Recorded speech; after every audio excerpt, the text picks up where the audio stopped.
ఫిబ్రవరి 28న లలితా మాతాజీ గారి ఆధ్వర్యంలో మీ చేతులతో శ్రీచక్రార్చన దత్త కళ్యాణం చేసుకునే అద్భుత అవకాశం సంప్రదించండి. గురుగారు నమస్కారం అండి. గురుగారు పంచమ వేదంగా అందించినటువంటి వ్యాసుడు మనకి కృప చేసినటువంటి మహాభారతం, ప్రతి క్యారెక్టర్ కూడా డెఫినెట్ గా మనకి ఏదో ఒకటి నేర్పిస్తుంది. అందులో ఈ సినిమాల ప్రభావం చేత విలన్లు హీరోలు అయిపోయారు, హీరోలు విలన్లు అయిపోయారు. అలా విలన్ పాత్ర అని ఖచ్చితంగా మరి వ్యాస భగవానుడు చెప్పిన దాని రీత్యా కర్ణుడిని విలన్ గానే చూడాలి అనేది అర్థమవుతున్నటువంటి అంశం. మీరు చెప్పాలి, అసలు కర్ణుడు చాలా సింపతిని గెయిన్ చేసిన ఒక క్యారెక్టర్ కానీ, లేకపోతే ఆయన చాలా చాలా టాలెంటెడ్, అర్జునుడి కంటే చాలా టాలెంటెడ్ అని ఇట్లా రకరకాలుగా ఆయన సైడ్ తీసుకుని మాట్లాడే వాళ్ళు ఉన్నారు. ఆయన సైడ్ తీసుకోవడమే కాదు, ఇప్పటికీ కుంతి మాతని తిట్టేవాళ్ళు కూడా ఉన్నారు. కుంతీదేవిని నెపమంతా ఆవిడ మీదే వేయటం ఇదంతా కూడా జరుగుతుంది. ఎంటైర్ అసలు కర్ణుడి యొక్క జీవితం గురించి ఒక్కసారి చెప్పండి. ఆయన అసలు ఎలా చూడాలి? శాస్త్ర కవచుడు అనే రాక్షసుడు కర్ణుడిగా జన్మించాడు. అసుర శాస్త్ర కవచుడు అంటే 1000 కవచాలు ధరించినటువంటి ఒక రాక్షసుడు. నారాయణుడితో యుద్ధం చేశాడు గతంలో. 999 కవచాలు పగిలిపోయినాయి, ఇంకా ఒక్క కవచం మిగిలింది. నరనారాయణులుగా పుట్టినప్పుడు ఆ నరనారాయణులు ఇద్దరూ కూడా ఈ శాస్త్ర కవచంతో యుద్ధం చేస్తారు. వాళ్ళ లక్ష్యం ఏంటంటే 500 సంవత్సరాలు తపస్సు చేసినటువంటి వాడు ఇచ్చి యుద్ధం చేస్తే ఒక కవచం పోతుంది. అట్లాంటి 1000 కవచాలు పోవాలి. 999 కృష్ణుడు అర్జునుడు ఇద్దరు కూడా చేస్తారు నరనారాయణులు. ఆ యుద్ధం అయిపోయిన తర్వాత 999 కవచాలు పగిలిపోయినాయి. ఆయన కాస్త పారిపోయాడు. ఎవరు? ఈ రాక్షసుడు పారిపోయాడు. శాస్త్ర కవచుడు పారిపోయి సూర్యుడిని శరణు వేడాడు. సూర్యుడు ఆశ్రయం ఇచ్చాడు. కాబట్టి ఈ శక్తి ఎక్కడుంది? ఇప్పుడు సూర్యుడి దగ్గర ఉండిపోయింది. సరే, ఇప్పుడు కుంతీదేవి తెలుసో తెలియకో సూర్యుడిని కాస్త పిలిచింది. సరే, వచ్చాడు కాబట్టి ఆయన కాస్త ఓ పిల్లవాడిని ప్రసాదించాడు. వాడు సహజ కవచ కుండలాలతో పుట్టినటువంటి వాడు. ఆ మిగిలినటువంటి ఒక్క కవచం ఉంది. ఆ కవచం ఉన్నంత వరకు అతన్ని చంపలేరు. మళ్ళీ నరనారాయణులే అంతే, మళ్ళీ రావాల్సి వచ్చింది. మరి వాడు ఆ కవచం తీసేస్తే కానీ వాడు చంపడానికి లేదు. అందుకే కర్ణుడు చాలా గొప్ప వీరుడు. అందులో మనం ఇది లేదు. కర్ణుడు చచ్చిపోయినప్పుడు కూడా బావా నేను చంపేశాను అంటాడు అర్జునుడు. నువ్వు చంపడం ఏంట్రా? అసలు నీకేం కెపాసిటీ ఉందని చంపుతావు నువ్వు? నీ చేతను, నా చేతను, వరమడిగిన కుంతి చేత, వాసవు చేతను, ధరణి చేత, బ్రాహ్మణ చేతను, అరయంగా కర్ణుడరిగి 6 చేతను. 6 కలిసేగానే ఏం చావలేదు. కాబట్టి నువ్వు ఒక్కడివి చంపడం కాదు, 6 చేత చంపబడ్డాడు. అంత గొప్ప వీరుడు. అయితే ఒక్క ఇది ఏమొచ్చి వచ్చిందంటే కర్ణుడి మీద మనకి చాలా కాంట్రవర్షియల్ ఇవి వచ్చేసినాయి. కర్ణుడు విలనా, హీరోనా? కర్ణుడి యొక్క జీవితాన్ని మనం కనుక కొంచెం జాగ్రత్తగా పరిశీలించినట్లయితే కుంతీదేవి ఆ పిల్లవాడిని వదిలిపెట్టేసింది. పుట్టినటువంటి పసిగుడ్డిని ఆ గంగానదిలో వదిలిపెట్టేసింది. మరి ఎప్పుడైతే వదిలిపెట్టేసిందో వాడిని అప్పుడు ఆ సూతుడు, ఆ రథాలు దొరుకునేటైనా ఆ రాధ వాళ్ళు పెంచారు. మరి సూతపుత్రుడిగానే పెరిగాడు. అక్కడే కర్ణుడికి అసలు అన్యాయం జరగటం అనేది జరిగింది. అంతే కదా, తల్లిదండ్రుల యొక్క ప్రేమ, తల్లిదండ్రుల యొక్క ఇది ఆయన పొందలేకపోయాడు. దాంతో ప్రతి క్షణము అవమానమే పొందాడు. మరి అది బాధాకరమే కదా. అలా అవమానం పొందుతూ ఉన్నటువంటి ఆ కర్ణుడికి అప్పుడు ఈ సుయోధనుడు అండిచ్చాడు. నేను రాజుని చేస్తున్నాను, అంగరాజుగా చేస్తున్నాను అన్నాడు. అక్కడ స్టార్ట్ అయింది దుష్ట చతుష్టయం. బాగానే ఉంది. కానీ అక్కడికి వచ్చేప్పటికి ఏమైందంటే మరి అంత పొజిషన్ ఇచ్చాడు నేను తీసుకెళ్ళి, మరి నువ్వేం చేయాలి? ఇప్పుడు ఆయనకి లాయల్గా ఉండాలి కదా. లాయల్గా ఉన్నాడు. ఆ రోజులో ఒక మాట చెబితే ఆ మాట మీద నుంచునేవాళ్ళు. కర్ణుడు మాట మీద నుంచున్నాడు. ఆయన నుంచున్నవాడు ఎంతవరకు నుంచున్నాడు అంటే అంతకాగాడు. దుర్యోధనుడు ఏం చేస్తే అదే నిజము అని దాన్ని సపోర్ట్ చేయడం మొదలుపెట్టాడు. అంటే విచక్షణ కోల్పోయాడు. ఇంకా అంతే, ఏం లేదు, విచక్షణ లేదు. నాకు ఇటువంటి పొజిషన్ ప్రసాదించినట్టు ఆయన తప్పించి ఇంకెవడున్నాడు? కాబట్టి నా జీవితం ఆయనకు అంకితం చేస్తున్నాను అని అంకితం చేశాడు. అలాగే పనులు కూడా చేశాడు. ఆయన ఏం చేయమంటే అది చేశాడు.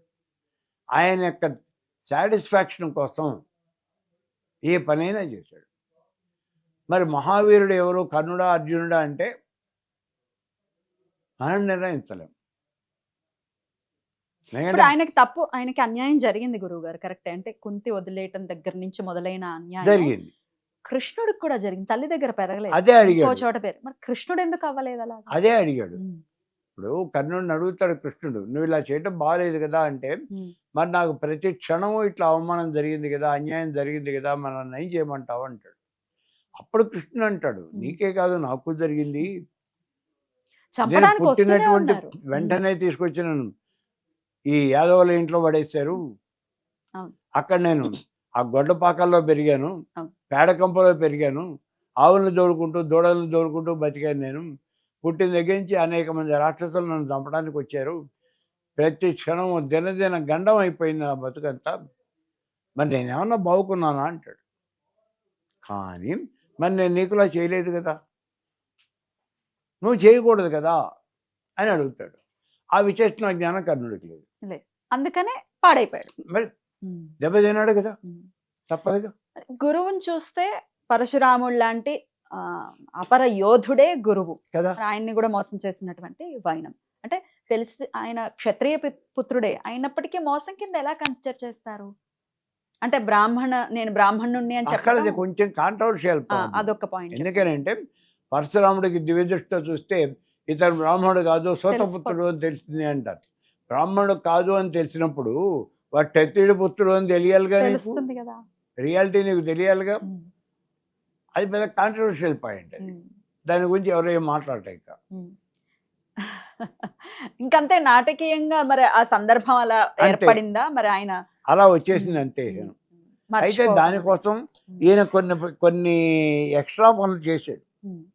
ద్రౌపదిని ప్రత్యేకంగా పర్సనల్గా అవమానించటం. ఆ వృత్తాంతం కూడా చెప్పండి.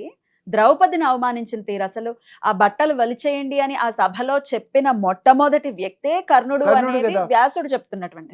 దాని గురించి ఒక్కసారి వివరంగా. వాళ్ళందరినీ ఎందుకు, నువ్వు సమర్థుడైనటువంటి ఒక్క భర్తను చేసుకుంటే సరిపోతుంది కదా, మా సుయోధనుడు ఉన్నాడు కదా, వచ్చి వాడిని వివాహం చేసుకో, వాడి తొడ మీద కూర్చో, వాడి ఎడవ తొడ మీద కూర్చో నువ్వు అని అంటే. అయినా నీకేమిటి, నువ్వు 5 చేసుకున్న దానికి 6వ వాడు అయిపోద్దా, లెక్క ఏంటి నీకు, వచ్చి కూర్చో అన్నాడు. అంటే అవమానం చేయటంలో దుర్యోధనుడి యొక్క సాటిస్ఫాక్షన్ కోసం, ఆయన సంతృప్తి పరచడం కోసం ఈయన కొంచెం లోపలికి వెళ్ళిపోయి ఆ బురదలో గట్టిగా కాలు వేసి, ఊబిలో గట్టిగా కాలు వేసి అవమానం చేశాడు. ఇంకా ఈ క్యారెక్టర్ ఎట్లా హీరో అవుతుంది? హీరో అవదు, కర్ణుడు హీరో కాదు. అసలు సింపతి ఎలా చూపించాలి ఈ క్యారెక్టర్? ఇగో పాపం అంటే పాపం అనడానికి ఇట్లా ఇలా పాపం, అయ్యో ఇలా జరిగిపోయింది అంటాం. కానీ ఆయన చేసినటువంటి పనులు కొన్ని ఉన్నాయి కదా. వేశ్య అని అన్నాడు, నిజమేనండి అన్నాడు. అనే చెప్తున్నాడు మనకి భారతంలో, అనే చెప్తున్నాడు. అలా అనకూడదు అన్నాడు. మరి అన్నప్పుడు వాడిని క్షమించకూడదు కదా. ఇలాంటివి కొన్ని తప్పులు చేశాడు. ఏమిటి అంటే కేవలం దుర్యోధనుడి యొక్క ఆనందం కోసం చేశాడు. మరి చేసినప్పుడు వాడితో బట్టే పోతావు. శంకర్ భగవత్పాదులు ఒక అద్భుతమైనటువంటి శ్లోకాన్ని ఇచ్చారు. సత్సంగత్వే నిత్సంగత్వం, నిత్సంగత్వే నిర్మోహత్వం, నిర్మోహత్వే నిశ్చలతత్వం, నిశ్చలత్వే జీవన్ ముక్తి అని. భజ గోవిందం మూఢమతి. సో అది ఖచ్చితంగా అన్వయం చేసుకోవాల్సినటువంటి సందర్భం ఉందనుకో కదా. మరి నువ్వు సత్పురుషులు తత్వలతో మాత్రమే నువ్వు ఈ సాంగత్యం అనేది కొనసాగించాలి. అలా చేయకుండా ఏం చేస్తాం, కర్ణుడు పట్టమే అలా రాంగ్ ట్రాక్లో పడిపోయాడు. రాంగ్ ట్రాక్లో పట్టడానికి కారణం ఎవరు అంటే కుంతి. మీరు కూడా అంతే కదమ్మా. మరి కుంతే కనుక ఆ రోజున అలా నదిలో వదిలిపెట్టేయకుండా ఉంటే ఇలా వెళ్ళేవాడు కాదు కదా. అసలు భారతమే తీరిపోయిండేది కదా. మరి అది ఆవిడ చేయకూడనటువంటి పని. సరే మీరు చిన్నపిల్లగా ఆవిడ చేసిందండి, తెలియకుండా చేసిందండి, ఇవన్నీ సరేనండి, తెలియకుండా చేసినాయి కాబట్టి ఈ కొంపంతా మునిగింది. అండ్ ఆ క్యారెక్టర్ కూడా చెప్తోంది, పెళ్లికి ముందు ఆడపిల్ల ఎంత జాగ్రత్తగా ఉండాలి అనే మాట చెప్తోంది. నేను ఉండలేదు. ఇప్పటికీ యుగాంతం అయిపోయి ఇంకో యుగం కూడా అయిపోతుంది, అయినా కుంతి అయినా సరే నేను మర్చిపోలేదు జనం. నువ్వు చేసినటువంటి తప్పను మర్చిపోలేదు. ఆ రోజున నువ్వేం చేసావన్న సంగతి అందరికీ తెలుసు. పాండరాజు తెలుసో తెలీదో పక్కన పెట్టేస్తే భీష్ముడికి తెలుసుగా. భీష్ముడికి ఆ, కర్ణుడు ఉన్నాడని తెలుసా అండి? అయ్యో ఎందుకు తెలీదు. ఇప్పుడు ద్రోణాచార్యుడు మరణించిన తర్వాత కర్ణుడు వెళ్తాడు కదా భీష్ముడి దగ్గరికి. నేనే సర్వసేనాధిపతిని అని వెళ్తాడు. అప్పుడు అంటాడు కుంతిపుత్ర అంటాడు. అంటే తెలుసు. కర్ణుడు ఆశ్చర్యపోతాడు. ఏమిటి పితామహ అంటే, నాకు తెలుసయ్యా, నువ్వు కుంతి కుమారుడివి, జరిగిన విషయాలని కూడా నాకు తెలుసు. మరి కృష్ణుడికి తెలుసు కదా, ఆయన సర్వాంతర్యామి. మరి ఇలాంటి వాడు పెద్దవాళ్ళకి తెలుసు. వాళ్ళు ఎవరు ఏం మాట్లాడరు, చూస్తూ ఊరుకున్నారు. జరగాల్సింది జరిగిపోయింది. మరి ఎందుకని ఇప్పుడు అడగచ్చు, ఈ వీడియోలో కూడా చూసేవాళ్ళు అడగచ్చు, మరి కృష్ణుడికే తెలిసినప్పుడు ఎందుకని చెప్పకుండా ఎందుకు సరి చేయలేదు అంటే ఏంటి ఆన్సర్? వాళ్ళు మరణించాలి, వాళ్ళు మరణించాలి. కర్ణుడు కూడా అదే చెప్పాడు. ద్రౌపదిని నువ్వు అడిగినట్టుగా ద్రౌపదిని నీకు ఇచ్చి వివాహం చేస్తాను, నువ్వే మొట్టమొదటి భర్తవి ద్రౌపదికి, మిగిలిన ధర్మరాజు కూడా నీకు సేవ చేస్తాడు, నువ్వు వచ్చే ఇటు అంటే అప్పుడు చెప్పాడు. అది కాదు, నువ్వు రాజ్యం తీసుకొచ్చి నా చేతిలో పెడితే నేను తీసుకెళ్ళి మెత్త ధర్మంగా దుర్యోధనుడి చేతుల్లో పెడతాను. అప్పుడు జరిగేది ఏంటి? అధర్మం తాండవం చేస్తుంది. కాబట్టి ఇది పద్ధతి కాదు కృష్ణ. మరి ఏమిటి ఏమంటావు? యుద్ధంలో నేను మరణించాలి, నేను మరణించాల్సిందే, ఇంకా నో అదర్ గో. మిత్రధర్మానికి ఇంత ప్రాధాన్యత ఇచ్చాడు. అదే కదా అక్కడ ఆ కర్ణుడి పాత్రలో మనం చూడాల్సింది అదే. ఆ మిత్రత్వానికి చాలా ఇంపార్టెన్స్ ఇచ్చాడు. అక్కడ చాలా అట్రాక్ట్ అయిపోతారు ఈ పాయింట్ కి. రాముడు కూడా ఇదే ఇంపార్టెన్స్ ఇచ్చాడు మిత్రధర్మానికి. అటు సుగ్రీవుడితో మైత్రికి.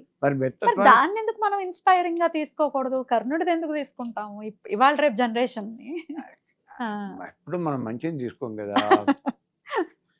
ఏదైతే ఉన్నదో దాన్ని తీసుకుంటాం మనం. అయితే ఈ కర్ణుడి స్టోరీలో ఇంకొక మోస్ట్ అంటే చాలా ఇబ్బందికరమైనటువంటి అంశం అభిమన్యుణ్ణి వెనక నుంచి పొడిచేటటువంటి ఆ సందర్భం ఏదైతే ఉందో చాలా చాలా హేయమైనటువంటి ఒక అంశం. దాని గురించి ఒక్కసారి. అది హేయమైనటువంటి అంశమే. అసలు వాళ్ళు ఉన్నటువంటి రూల్స్ ప్రకారం జరగకూడనటువంటి విషయం అది. అభిమన్యుడిది అభిమన్యుడిని అర్జున్ అంతే కదా, ఎవరితో ఒక వీరుడితో ఒక వీరుడే యుద్ధం చేయాలి, ఇంకోటి రాకూడదు. మరి ఇంతమంది అంటే వాడిని గెలవలేం కాబట్టి ఏమైనా సరే వాడిని చంపేయాల్సిందే. సుయోధనుడు అలా అనుకున్నాడు అంతే. ఆయన రాజు, హీ డిసైడెడ్ లైక్ దట్, అని చంపేయాలి, నువ్వు వెళ్ళిపోడు నువ్వు వెళ్ళిపోడు నువ్వు వెళ్ళిపోడు అన్నారు. మిగిలిన వాళ్ళంతా ఆయన సబార్డినేట్సే కదా. ఈవెన్ ద్రోణాచార్యుడు రాజు చెప్పినట్టు వినేవాడే కదా, సేనాధిపతే కదా. మరి ఆయన ఏం చేయమంటే అది చేశారు. అయితే మీ విచక్షణ జ్ఞానం ఏమైంది అదొక్కటే. విచక్షణ జ్ఞానం కోల్పోయారు కాబట్టి తర్వాత అందరికీ పనిష్మెంట్ పడింది. అయితే బాధపడ్డాడు చాలా కర్ణుడు అభిమన్యుడిని చంపినప్పుడు అంటారు, నిజమేనా గురువు గారు? బాధపడ్డాడు అని అంటే పడితే పడి ఉండొచ్చు. ఎందుకంటే కర్ణుడు కొంత ఇది ఉన్నది, ఆయన కొంత ఆలోచన శక్తి అనేది ఉంది. ఆయన సొంతంగా ఆలోచించుకున్నాడు. ఏం ఆలోచించుకున్నా you are not an independent, బద్ధుడు అయిపోయావు. నువ్వు ఆయన చెప్పినా నువ్వు చేయాల్సిందే. కాబట్టి ఆయన కోట ఉన్నాడు, కోటాడు, తప్పలేదు. కానీ చాలా చాలా బాధాకరమైన చిన్న పిల్లవాడు. ఇప్పుడు మరి వాడి ఆయన చిన్న పిల్లవాడు, మరి కర్ణుడు మరణం అట్లాగే వచ్చిందిగా. నిస్సహాయమైనటువంటి స్థితిలో బాణం వేసి కొట్టమన్నాడు కదా. కాబట్టి ఎలా చేసావో అలాగే నువ్వు అనుభవించావు, తప్పదు. అక్కడ మనకు చెప్పింది ఏమంటే, దుర్మార్గాన్ని అంతం చేసేటప్పుడు మనం ధర్మాధర్మ విచక్షణ చేయక్కర్లేదు, అది చెప్పింది. కర్ణుడు దుర్మార్గమైన పని చేశాడు, వాడిని చంపడానికి నువ్వు ధర్మం ఏమిటి? సుయోధనుడు దుర్మార్గమైన పని చేశాడు, వాడిని చంపడానికి నువ్వు మళ్ళీ రూల్స్ ఏంటి? ఎట్లా జరిగితే అలా చంపేతలు మారేమన్నాడు అంతే. అదే అక్కడ భగవానుడు చెప్పింది చివరి. భగవద్గీతలో వాళ్ళని కూడా చంపడం కావాలి అంతే అక్కడ లెక్క. చంపేయి. That is the story of Karna. ఖచ్చితంగా ఈ అంటే స్టోరీ ఫిల్మ్స్ ఇంపాక్ట్ తోటి కర్ణుడు చాలా గొప్పవాడు చూస్తూ ఉంటాం కొన్ని కామెంట్స్. కర్ణుడు గొప్పవాడు అని కాదు, కర్ణుడు హీరో కాదు. Yeah. కర్ణుడు హీరో కాదు, హీరో కాదు. హీరో అవ్వలేడు. మహాభారతంలో ఎవరు హీరో అయితే? కృష్ణే హీరో. కృష్ణుడే ultimate hero. Yeah, other than కృష్ణుడు అంటే ఎవరు చెప్తారు? ఇంకెవరు లేరు. ఇంకెవరు లేరు. One and only hero. Beautiful.